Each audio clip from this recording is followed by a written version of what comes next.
श्री शिवाय नमस्तुभ्यं। श्री रुद्रास महोत्सव में जो भव्य शिव महापुराण की कथा चल रही है सीहोर में, वह समाप्त हो चुकी है। अगर आप किसी कारणवश कथा नहीं सुन पाए हो तो यहाँ पर आपको कथा की संपूर्ण जानकारी मिल जाएगी। आज द्वितीय दिवस की कथा पूर्ण हो चुकी है और आज की कथा आपके जीवन में एक नया आनंद, एक नई ऊर्जा देने वाली है और जो भी आपके अटके हुए कार्य हैं, रुके हुए कार्य हैं, सबको पूर्ण करने वाली है। क्योंकि आज की कथा बहुत महत्वपूर्ण है। अगर जिसने भी ये कथा सुन ली और उसने उपाय किया तो निश्चित है, अगर विश्वास के साथ किया तो निश्चित है उसकी ज़िंदगी पूर्ण तरह से बदल जाएगी। आज गुरु जी ने बहुत अच्छी कथा कही है और बहुत अच्छे अच्छे उपाय शेयर किए हैं, वो हम सारे आपको इस छोटे से वीडियो में बताने का प्रयास करते हैं। तो चलिए चलते हैं जल्दी से कथा की तरफ। तो आज की कथा कुछ इस प्रकार से शुरू हुई कि गुरु जी ने कहा है कि सफलता और संतोष दोनों चीज़ें अलग अलग हैं। सफलता मिलना आसान होता है पर संतोष नहीं। और सफलता महादेव हर किसी को प्रदान कर देते हैं, लेकिन संतोष बाबा महादेव हर किसी को नहीं देते हैं, वह किसी किसी को ही प्रदान करते हैं।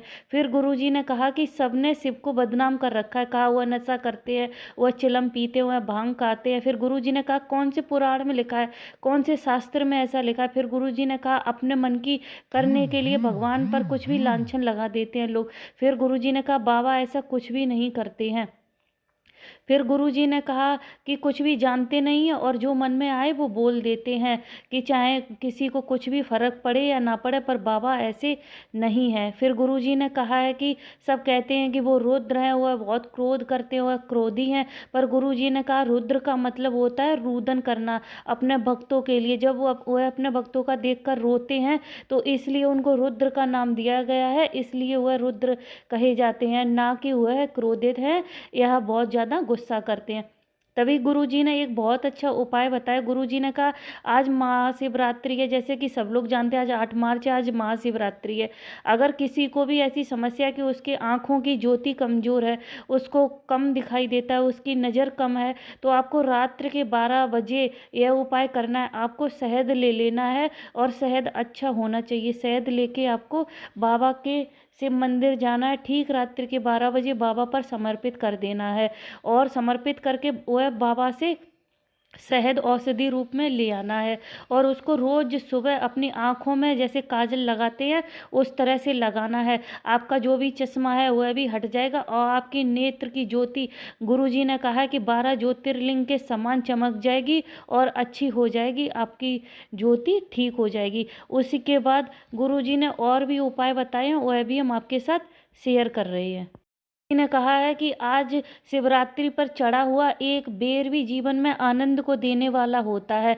आपको शिव जी के चढ़ा हुआ बेर ले आना है। अगर आपके घर में कोई भी अगर ऐसी समस्या है, तो क्या समस्या, अगर आपके घर में कोई भी परिवार में ऐसा बच्चा जो मंद बुद्धि का है या जिसकी लार टपकती रहती है, जिसका थोड़ा दिमाग कम है, तो आपको आज के दिन शिव जी के चढ़े हुए बेर ले आने हैं। आपको बेर तो खा लेने हैं और अगर वो व्यक्ति खाए तो उसको खिला देने, उसकी गुठली निकाल लेनी, उसका गुठली बनाकर आपको चूरा बना लेना है और उसका थोड़ा थोड़ा सा आपको रोज आचमन कराना है। गुरुजी ने कहा वह सब कुछ बंद हो जाएगा। बाबा भोलेनाथ की कृपा से वह बच्चा तीव्र बुद्धि की तरफ बढ़ेगा और उसका दिमाग है वह बिल्कुल ठीक हो जाएगा।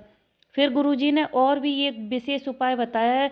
गुरुजी ने कहा है कि आपको क्या करना है, इसके लिए आपको गेहूं के दाने ले लेने। आपको 12 गेहूं के दाने ले लेने और आपको पहुंच जाना है शिव मंदिर। आप आज अभी तो कथा आप ये वीडियो सुनोगे तो आप शाम को मंदिर जा सकते हो, शाम को ये उपाय कर सकते हो। तो आपको शिव मंदिर जाना है 12 गेहूं के दाने लेकर और वहाँ पर जाकर भोलेनाथ के ऊपर यह 12 दाने समर्पित कर देने हैं और अपने मन की कामना करनी है कि बाबा हमें कोई भी जो भी दिक्कत परेशानी, आपके पास घर नहीं, मकान नहीं, दुकान नहीं, प्लॉट नहीं, कोई भी धन संबंधी समस्या, जो भी आपके जीवन में समस्या है, कोई भी समस्या हो सकती है, उसके लिए आपको 12 दाने है शिव जी पर समर्पित कर देने हैं और एक दाना वहाँ पर चढ़े रहने देना और 11 दाने उठाकर ले आने हैं। और यह 11 दाने आपको 11 जो मासिक शिवरात्रि आती हैं उन पर एक एक दाना आपको समर्पित करना है। यानी कि आप इस महाशिवरात्रि अगर आज से शुरू करोगे तो अगली शिवरात्रि महाशिवरात्रि तक आपको यह उपाय करना है, क्योंकि आप 1 दाना समर्पित करोगे, 11 दाने आप घर वापस ले आओगे। आपको ये करना है। गुरु जी ने कहा है कि कुबेर के भंडार के जैसे आपके घर में भंडार हो जाएगा, कोई भी बाबा किसी प्रकार की आपके यहाँ कमी नहीं रहने देंगे। फिर गुरु जी ने एक और उपाय बताया है जो कि 9-15 पे करना है। ये 9-15 पे करने वाला उपाय है। गुरु जी ने कहा कि अगर आपके मन में कोई भी कामना है तो उसके लिए भी आप बाबा से 9-15 का समय होता है, इस पे आप बाबा से बोल सकते हो। और आपके घर में कोई रोग है, रोग से ग्रसित है, उसके लिए भी अगर आपको यह उपाय चाहिए तो हम शॉर्ट वीडियो में आपके साथ यह उपाय शेयर कर देंगे, आप हमें कमेंट करके बताना। तभी सीता जी एक पत्र लेकर आई। उन्होंने कहा है कि 2022 में 23 में मैं बाबा की कथा सुनने के लिए आई थी और बाबा से विनती की थी कि मेरा इकलौता ही पुत्र है जो कि 17 साल का है और वह ना बोल पाता है, ना चल पाता है, कुछ भी नहीं कर पाता है।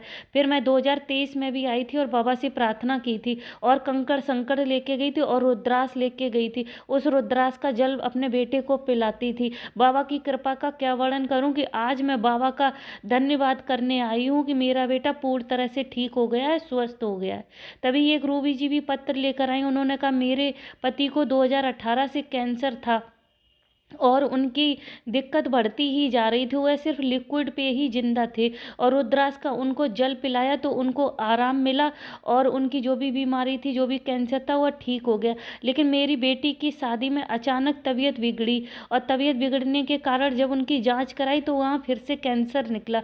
सब लोगों ने कहा रुद्राक्ष से जल पिलाने से क्या हुआ, देखो फिर से बीमारी उखड़ गई, कुछ भी तो नहीं हुआ, बिल्कुल ठीक नहीं हुए।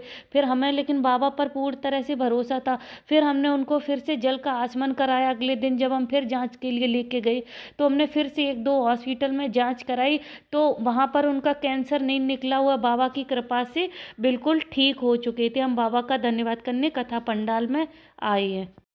गुरुजी ने आज महत्वपूर्ण जानकारी दी है। गुरुजी ने कहा जो इस तरह का टोटी वाला लोटा होता है, इससे आपको शिव जी पे जल समर्पित नहीं करना है, क्योंकि शिव सीधे हैं और सहज हैं। उनको आप जो गोल लोटा आता है उसी से ही जल चढ़ाए। अगर ऐसे पात्र से जल चढ़ाते हैं तो बाबा आपके पास घूम फिर के काफ़ी देर में आते और आपकी कामना भी जल्दी से पूरी नहीं होती, उसमें भी काफ़ी समय लगता है। उसके बाद अगर आप कभी पंचामृत बना रहे, कुछ भी बना रहे, तो आपको उसमें उसको मिलाने के लिए चम्मच का प्रयोग कभी भी नहीं करना है। अगर आप चम्मच का प्रयोग कर देते हो तो वह भी बाबा कभी भी स्वीकार नहीं करते हैं। उसके बाद गुरु जी ने कहा है कि आपको थोड़ा सा दूध लेना है, उसमें शक्कर डाल लेनी है और शक्कर डाल के आपको एक बेलपत्री लेनी है और शिव जी की उसकी जलाधारी की तरफ डंडी करके आपको वह बेलपत्री चढ़ा देनी है। उसके बाद दूध चढ़ा देना वह शक्कर से मिश्रित। उसके बाद आपको जल चढ़ा देना है। इससे होगा क्या, इससे अगर उस थोड़ा सा जल आपको, सॉरी जल नहीं, दूध आपको घर पर भी ले आना है। थोड़ी सी 2 बूंद आपको दूध ले आना है, जिससे कि आपकी सिर्फ 1 उंगली डूबे।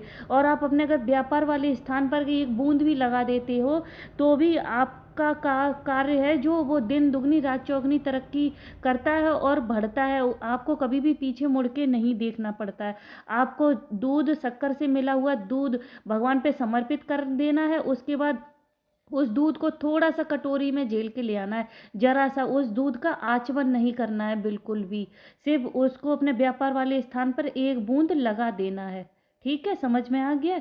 उसके बाद आपको जल समर्पित कर देना है और अपना पूजन करना है, भगवान से प्रार्थना करनी है, उसके बाद घर आ जाना है।